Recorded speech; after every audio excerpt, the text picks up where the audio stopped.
एक आदमी कल तक आपकी आंखों का तारा था। एक आदमी जिसको आप प्रोग्रेसिव मुसलमान की उपाधि दे करके उसको राखियां बंधवा रहे थे। एक आदमी जिसको केबीसी में बुलाया जा रहा था, अमिताभ बच्चन जिसको अपने सामने बैठाते थे। एक आदमी जो लगातार कपिल शर्मा के शो में या अलग अलग बड़े बड़े पॉडकास्ट में नजर आता था और जिससे हर कोई टीआरपी वसूल रहे थे। लेकिन आज आप देखिए खान सर के साथ में किस तरीके से क्या कुछ किया जा रहा है। खान सर के अब कोचिंग इंस्टीट्यूट के बाहर खड़े होकर के पुलिस न केवल फीता लगा रही है, बल्कि पुलिस यह कह रही है कि सील कर दिया जाएगा, बंद कर दिया जाएगा। और खान सर को आप सुनिए, खान सर ये कह रहे हैं कि ये मुझसे अब अस्पताल का हिसाब मांग रहे हैं कि अस्पताल चलाने के लिए पैसा कहां से आता है, अस्पताल कैसे चला रहे हो, ये हिसाब किताब अब मुझसे मांगा जा रहा है। दरअसल मामला कुछ ऐसे समझिए आप कि खान सर की ऐसे लग रहा है कि जड़ें खोदी जा रही है। जो एक बहुत बड़ा पेड़ बन गया खान सर, और जिसके सहारे एक तरीके से हजारों लोग रोजगार पा रहे थे, लाखों करोड़ों युवा वो नौकरी का सपना देखते थे, उस पेड़ की, उस दरखत की जड़ें खोखली की जा रही है। और वो खान सर जो करोड़ों रुपए लगा करके हॉस्पिटल बना रहे थे और जिसमें महज 7-8 रुपए दे करके आपका इलाज हो सकता है, आपके टेस्ट हो सकते हैं, वहां पर उस अस्पताल को लेकर के भी और उनके अलग अलग कोचिंग सेंटर्स को लेकर के खान सर के अब जो है वो ऐसा लग रहा है कि गाज गिराने की तैयारी हो गई है। लेकिन इसके बीच में सबसे बड़ा सवाल ये है कि साहब क्या हाई कोर्ट हस्तक्षेप करेगा, क्या हाई कोर्ट दखल देगा, क्या हाई कोर्ट वो ये कहेगा कि भाई अगर आप खान सर को बंद कर रहे हैं तो आप बताइए कि बाकी बिहार के अंदर, पटना के अंदर सब कुछ ठीक है, बाहर आ गई है। ये तस्वीर देख लीजिए जरा, खान सर के कोचिंग इंस्टीट्यूट के बाहर जाकर के फायर सेफ्टी विभाग के लोग अब फीता लगा रहे हैं, वहां पर खड़े होकर के बाइट दे रहे हैं। अब पटना में कोई एक कॉलेज सेंटर तो है, कोचिंग सेंटर तो है नहीं। जहां पर खान सर का कोचिंग सेंटर है, बताया जाता है कि वहां पर कितने कोचिंग सेंटर है वहां रहने वाले लोगों को नहीं पता है। वहां रहने वाले लोग वो नहीं बता सकते हैं कि यहां उस सड़क के ऊपर कितने कोचिंग सेंटर चलते हैं। यही हाल है हर जगह का। आप दिल्ली में मुखर्जी नगर में चले जाइए, करोल बाग में चले जाइए, जहां पर पिछले साल पानी से डूब करके बहुत सारे लोग मर गए थे। लेकिन आप देखिए कि सारी कार्रवाई, सब कुछ जो चल रहा है खान सर के अब कोचिंग सेंटर्स को लेकर के। अब बिहार के अंदर फायर सेफ्टी विभाग के अधिकारी वो कह रहे हैं कि दिल्ली के अंदर आग लगी है। दिल्ली में साकेत में उस हॉस्पिटल में आग लगी जिसमें कई लोग मारे गए, दर्जनों लोग मारे गए, 8 लोग तो एक ही परिवार से थे। मुजफ्फरनगर के अंदर भी कांड हुआ है और इसीलिए हम होटल और कोचिंग इंस्टीट्यूट, हॉस्पिटल्स, इनकी जांच कर रहे हैं। मतलब कमाल है साहब। आप कह रहे हैं कि सारे होटल, हॉस्पिटल्स और कोचिंग इंस्टीट्यूट, इनकी जांच हो रही है और बाइट दी जाएगी खान सर के बाहर खड़े होकर के। इसको क्या कहते हैं पता है आपको? इसको कहते हैं दबदबा दिखाना। मतलब आप किसी और कोचिंग इंस्टीट्यूट के बाहर भी खड़े होकर के बात कर सकते थे, वहां पर भी जाकर के आप फीता लगा सकते थे। लेकिन आप देखिए कि किस तरीके से हो रहा है। और ये यही नहीं रुकने वाला है, पिक्चर अभी बाकी है। खान सर क्या कह रहे हैं और कैसे भावुक हो गए खान सर। वो कह रहे हैं कि मेरा एक पॉडकास्ट हुआ, हॉस्पिटल को लेकर के पॉडकास्ट हुआ था, और आपने भी देखा होगा सोशल मीडिया पर वो काफी पॉपुलर भी हुआ था। राज समानी इंडिया के नंबर 1 पॉडकास्टर्स में गिने जाते हैं, और उन्होंने कहा था कि इस वीडियो से जितना भी पैसा आएगा वो सारा पैसा, और उसके साथ साथ जो लोग भी कंट्रीब्यूट करेंगे, डोनेशन देंगे, वो सारा पैसा मैं आपके हॉस्पिटल के लिए दूंगा। लेकिन खान सर ने कहा कि मुझे आपका पैसा नहीं चाहिए, आप जब भी जरूरत होगी तो आप अपना पैसा जो है वो मुंबई के अंदर या कहीं पर कोई काम होगा तो हम वहां पर जो है वो आपका पैसा लगवा देंगे। ये खान सर की आप वीडियो देखिए, मैं आपको आगे खान सर ने क्या कहा है मैं आपको सुनाने वाला हूं। और उन्होंने बड़े भावुक अंदाज में कहा कि मेरे पिताजी ने कहा कि अच्छा हुआ तेरे साथ में ये हो गया। और क्यों आखिरकार पिता ने ये बात कही कि अच्छा हुआ तेरे साथ ये हो गया, और खान सर क्या बोले कुछ देर में मैं आपको दिखाने वाला हूं, लेकिन उससे पहले जरा पुलिस के अधिकारियों को आप सुनिए। पुलिस के अधिकारी खान सर के कोचिंग इंस्टीट्यूट के बाहर खड़े होकर के कह रहे हैं सख्ती से कार्रवाई होगी साहब। और जब इस तरह की भाषा अगर पुलिस अपनाती है तो इसका मतलब क्या है, और अल्टीमेटम देकर के जा रहे हैं, इसका मतलब क्या है, बुरी खबर कभी भी आ सकती है खान सर के लिए। लेकिन क्या वाकई खान सर का कोचिंग इंस्टीट्यूट अस्पताल वो बंद हो जाएगा, बहुत बड़ा सवाल है। आज खान ग्लोबल स्टडी सेंटर का अग्निशमन विभाग की तरफ से फायर ऑडिट किया गया। फायर ऑडिट के क्रम में उसमें जो कमियां पाई गई उसके लिए उनको आज नोटिस दिया जाएगा, और उनको बहुत कम समय में इनको एक सप्ताह के अंदर इनको सारा फुलफिल जो भी सिस्टम जो भी कमियां पाई गई है इनको एक सप्ताह के अंदर सारा सिस्टम उनको लगाना होगा। तो एक सप्ताह के अंदर नहीं लगाते हैं तो इसकी सूचना बड़ी लेवल पे दी जाएगी, और जो भी होगा वो बड़ी लेवल पे किया जाएगा। किस तरह की कमी पाई गई है? तो इसमें जो जैसे फायर अलार्म सिस्टम की कमियां पाई गई है, फायर पंप नहीं लगा हुआ है, टैंक में जो ओवरहेड टैंक है, टैंक में जो कैपेसिटी के चाहिए उसमें कम है, फिक्स फायर सिस्टम नहीं लगा हुआ है, वो सभी लगाने के लिए इनको नोटिस जाएगा। आज ही नोटिस जाएगा, और जैसे सारा फुलफिल कर लेते फिर आगे कार्रवाई बड़ी स्तर पर किया जाएगी। इसके अलावा भी जो हाल फिलहाल में जो दिल्ली में कांड हुई, अग्निकांड की घटना घटी है, और मुजफ्फरपुर में जो अग्निकांड की घटना घटी है, तो जितने भी होटल और हॉस्पिटल है उनका बृहद लेवल पे ऑडिट किया जा रहा है, जांच किया जा रहा है। जो फायर डिपार्टमेंट से सर्टिफिकेट नहीं लिए हैं उनके ऊपर भी कार्रवाई की जाएगी, और उनको नोटिस जारी किया जा रहा है कि आप अप्लाई करवाइए, ऑनलाइन के माध्यम से अप्लाई करवाइए, और फायर सर्टिफिकेट फायर सिस्टम सारा लगाइए, जो भी फायर सेफ्टी सिस्टम होता है, और फायर डिपार्टमेंट सर्टिफिकेट प्राप्त करिए। और जो भी आप अपने बिल्डिंग में इलेक्ट्रिक अप्लायंसेस लगाए हुए हैं उसका इलेक्ट्रिक लोड एनालिसिस, और यदि होटल है तो उसमें आप एलपीजी गैस बैंक रखे हुए हैं तो उसका जांच सर्टिफिकेट अवेलेबल करने के लिए सबको नोटिस जारी किया जा रहा है। कोचिंग संस्थानों में यहाँ पे क्या पाया गया है? हाँ, पहले भी ऑडिट इनका किया गया है और पहले सर्टिफिकेट भी प्राप्त हुई है, लेकिन नया वाला बिल्डिंग, पहले जो पीछे वाली बिल्डिंग थी खान सर का, और नया वाला बिल्डिंग जो अभी नया बनाए हैं उसका भी सर्टिफिकेट उनके द्वारा अप्लाई किया गया है, और सर्टिफिकेट नहीं लिया गया है। इसी की जाँच के हम लोग आए हुए हैं, उसमें बहुत सारी कमियाँ पाई गई है, इसका नोटिस उनको आज जारी किया जाएगा। सर, आप लोगों ने जो जाँच की क्या कमी पाएगा शुरुआत? उसमें फायर से रिलेटेड कमियां कुछ पाई गई है, जो नोटिस उनको जारी किया जाएगा आज, जो उनको नोटिस दिया जाएगा उसमें जो कमियां हैं उनको एक सप्ताह का टाइम दिया जाएगा। एक सप्ताह के अंदर सारे सिस्टम लगानी है उनको। सर, ये कोचिंग संस्थान या सभी का आपने किया? सभी अभी फिलहाल में खान सर के कोचिंग का ऑडिट करने के लिए है, इन सभी कोचिंग का बेहद लेवल पे ऑडिट किया जा रहा है, सभी कोचिंग का जाँच किया जाएगा। अब आप बताइए, पुलिस के अफसर जब ये बात कह रहे हैं तो इसके मायने क्या है, और क्या पुलिस के अफसर बाकी जगह पर जाकर के वो यही बात दोहरा सकते हैं? और आपको लगता है कि बिहार के अंदर पटना में सब कुछ ठीक हो गया है?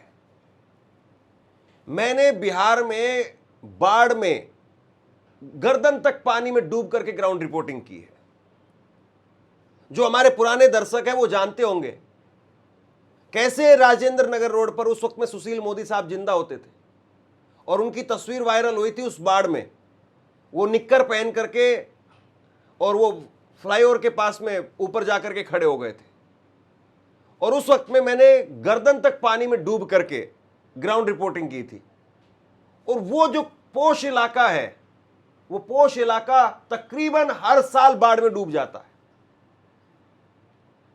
कंकरबाड़ी का इलाका आप देखिए, वहां पर आप जाएंगे तो बाढ़ आपको दिखाई देगी। सेना के हेलीकॉप्टर आते हैं, वो किसी तरीके से कुछ डाल करके जाते हैं, या पप्पू यादव जैसे जो लोग हैं वो जाते हैं किसी तरीके से ट्रैक्टर और जेसीबी लेकर के, और वो कुछ न कुछ राहत सामग्री वगैरह वहां पर बांटते हैं, खाने के बिस्किट पैकेट वगैरह बांटते हैं, तब जाकर के लोग बच पाते हैं।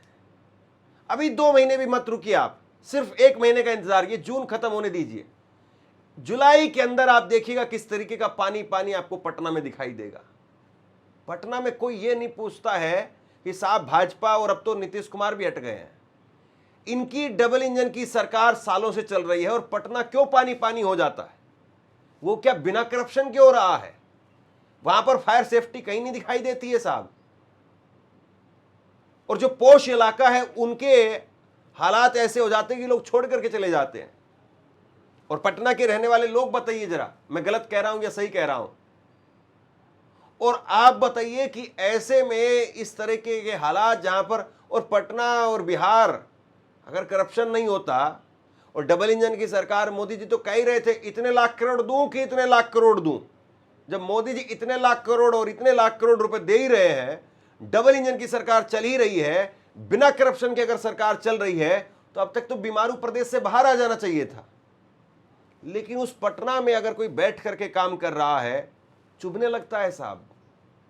उसमें अगर देखिए जरा, ये खान सर का हॉस्पिटल देखिए आप, और ये खान सर का जो हॉस्पिटल है, इसमें 7 रुपए में ब्लड टेस्ट होता है, 25 रुपए में ईसीजी होता है, कई और बहुत सारी जांच है जिसके लिए पैसा नहीं लगता या बहुत कम पैसा है। ओपीडी जो है वो बहुत सस्ती दर पर है, डायलिसिस जो है वो उसकी सुविधा है वहां पर। एक बड़ा हॉस्पिटल खान सर खोल रहे हैं और उसके अंदर 16 करोड़ रुपए तकरीबन जो उसकी लागत बताई जा रही है कि 16 करोड़ रुपए की लागत से वो ये अस्पताल खड़ा कर रहे हैं। और अपनी मां के सपने को साकार करने के लिए उन्होंने ये हॉस्पिटल बनवा रहे हैं जिसमें गरीब और जरूरतमंद को सस्ता, सुलभ और बेहतर जो है वो इलाज मिल सके, इसके लिए वो काम कर रहे हैं। तो एक ऐसा हॉस्पिटल वो तैयार कर रहे हैं, और जिसके लिए खान सर चाहे तो चंदा अगर लेने लगे, और अगर वो बोलें कि साहब चंदा दीजिए, अगर मान लीजिए कि 100 रुपए भी अगर आदमी देगा, तो खान सर जो है वो 2 करोड़ रुपए तो 2 घंटे के अंदर अंदर इकट्ठा करके अंजना ओम कश्यप को पकड़ा देंगे कि ये लीजिए मैडम, हमसे गलती हो गई, माई बाप माफ करिए और हमको थोड़ा काम कर लेने दीजिए। ये मतलब कमाल है साहब। आपको पता है किस तरीके से सारा मैटर कहां से शुरू हुआ और उसके बाद में कहां से तेजी पकड़ी। वरना खान सर तो बहुत बड़ा नाम रहे साहब, भाजपा के लोग जो उनके साथ जाते रहे, और यही खान सर को लेकर के लोग थर्राते रहे कि नहीं भाई बहुत बड़ी भीड़ इसके साथ में है, खान सर के ऊपर हाथ डालना ठीक नहीं है। लेकिन देखिए अब चुनाव जीत गए हैं, मोजा ही मोजा, और अब तो 2029 में बात होगी, तब तक तो पानी बहुत बह चुका होगा। खान सर क्या कह रहे हैं जरा सुनिए। उन्होंने कहा कि मेरे पिताजी ने कहा कि जो तुम्हारे साथ हुआ वो ठीक हुआ, और ये हो गया, इसका मतलब ये है कि साहब तुम्हारा ऑडिट हो गया है, तुम्हारे अंदर कुछ कमी नहीं है। अगर कुछ कमी होती तो ये टांग करके ले जाते, घसीट करके ले जाते। तो खान सर के पिताजी कह रहे हैं कि जो हुआ वो अच्छा हुआ। सुनिए जरा एक बार। हद तो तब हो गई नीचता की जब एक पत्रकार कह रहा है कि अस्पताल खोलने के लिए पैसा कहां से आता है। हाँ, हम कभी पैसा नहीं लेते हैं। आपको जानकर ताज्जुब होगा कि राज समानी जी हैं, उनके चैनल पे बहुत सारे लोगों ने पैसे दिए और वो बहुत अच्छे इंसान हैं। उन्होंने कहा कि सर ये पैसे हम आपको भेज देते हैं। हम कहे ना भैया, ये पैसे हमें आप नहीं भेजिए, अब ये अपने पास रखिए, मुंबई में अगर कोई जरूरतमंद होगा उसके लिए वहां कुछ कर दिया जाएगा। बहुत धन्यवाद आपका, आपने सहयोग किया। यहाँ पर हम नहीं लिए उनसे, हमने, और हालांकि बहुत अच्छे इंसान है। उन्होंने कहा कि सर आप इसे कॉपरेट कीजिए, ये करिए, यहाँ पे हम नहीं लिए। हाँ अच्छा, ये बोल रहा था लोग कि कपिल शर्मा हम पैसा दे के गए थे, हम पैसा दे के गए थे, कौन बनेगा करोड़पति में भी जा तरीका, हम पैसा दे के गए थे। बुलाया जाता है मेहमान की तरह। एक बात का गुस्सा ये भी है कि आप लोग का पेपर लीक वगैरह में हम बड़ा एक्टिवली रहते थे, तो एक रहेगा ना मीडिया का प्रेशर। तो एक हिस्सा है, सारे लोग नहीं, एक हिस्सा है जो इस चीज को, अपना चैनल है कुछ भी लिख दो यार। अब हमको कौन जरूरत है पब्लिसिटी कैला बिना यार, हम तो ऐसे परेशान रहते हैं। अब हम सोचते हैं तनी शांति से अकेले में रहे। न्यूज पे चल रहा, हम अंडरग्राउंड हो गए। हम तो मुसल्लापुर में हैं। हम देखो कुछ लोग हैं इसी बहाने, लेकिन एक चीज पिता होते हैं। पिताजी ने बोला कि बेटा जिस तरह से लोग तुम्हारे खिलाफ साजिश रच रहे हैं, यदि तुम जीवन में कुछ गलती किए रहते तो ये लोग आज टांग देते। तुम्हारा इसी बहाने ऑडिट भी हो गया, तुमने कोई गलत काम नहीं किया है, नहीं तो आज तो तुमको ये लोग किसी काम का नहीं छोड़ते।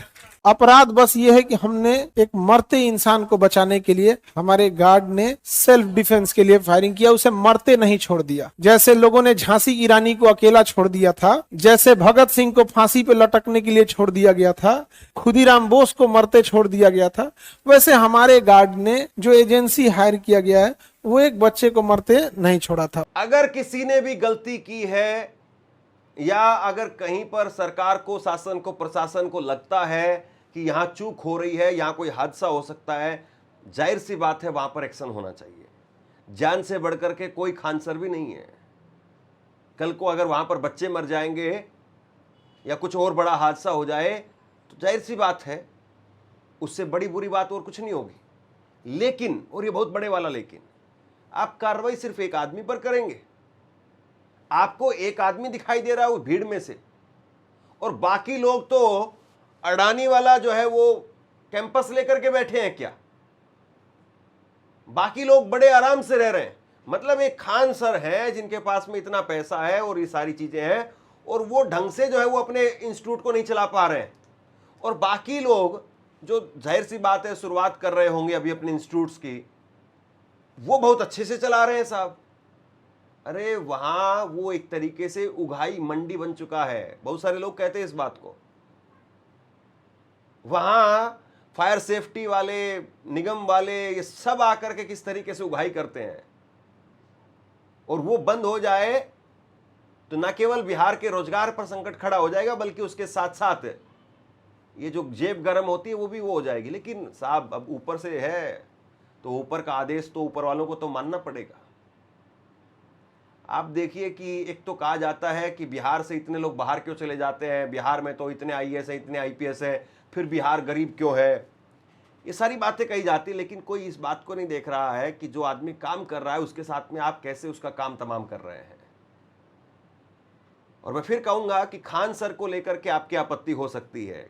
खान सर कोई भगवान नहीं है, खुदा नहीं है वो कि उनके ऊपर सवाल ना हो। खूब सवाल होंगे उनके ऊपर, खूब उनके ऊपर कार्रवाई होनी चाहिए, लेकिन एक तरफा और अकेले उन्हीं पर क्यों? सवाल इस बात का है। शेयर कीजिए इस खबर को, और आप क्या सोचते हैं नीचे कमेंट सेक्शन में लिख करके जरूर बताइए। इस वीडियो को लाइक कीजिए और चैनल को सब्सक्राइब जरूर कीजिए। शुक्रिया, थैंक यू।